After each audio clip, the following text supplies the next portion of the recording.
ভারতের বিপক্ষে ম্যাচ গণমাধ্যম কিংবা সমর্থকদের মাঝে এই ওয়ার্ম আপ ম্যাচ নিয়ে রোমাঞ্চ থাকলেও বিপরীত চিত্র বাংলাদেশ দলে। আগের দিন পুরো স্কোয়াড অনুশীলন করলেও ম্যাচের আগে শেষ প্র্যাকটিস সেশনে নেই দলের অনেক ক্রিকেটার।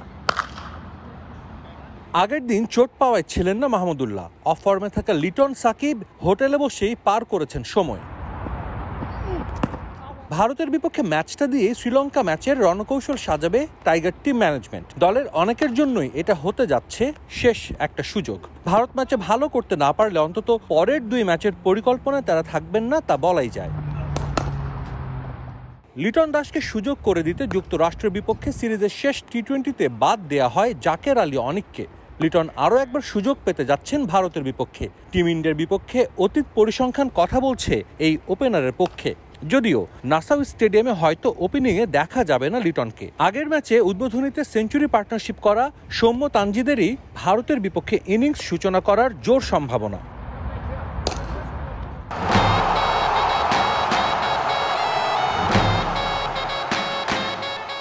ভারত ম্যাচের আগে দলের ক্রিকেটারদের দেখা গেছে বেশ নির্ভার।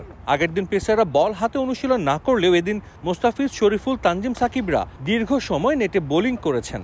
ব্যাটিংয়ের সময় নাজমুল শান্ত হাতে চোট পেলেও কিছু সময় বিশ্রাম নিয়ে আবারও নেটে নিজেকে ঝালিয়ে নেন অধিনায়ক। এর ফাঁকেই কোচ চন্ডিকা হাথুর সিংহের সঙ্গেও ভারত ম্যাচের কৌশল নিয়ে দীর্ঘ সময় মিটিং করে নেন এই বাঁহাতি ব্যাটার।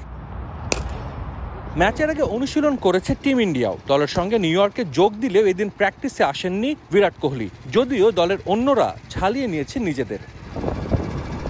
হারজিত যাই হোক, যখনই বাংলাদেশ দল ভারতের বিপক্ষে খেলে শেষ পর্যন্ত লড়াই করে। অন্তত সাম্প্রতিক ইতিহাস কিন্তু সেটাই বলছে। টিম ইন্ডিয়ার বিপক্ষে এই প্রস্তুতি ম্যাচটা তাই খুবই গুরুত্বপূর্ণ বাংলাদেশের জন্য। হারজিত যাই হোক, ইতিবাচকভাবে ম্যাচটা শেষ করতে পারলে বিশ্বকাপ বাংলাদেশ শুরু করবে হাই নোটে।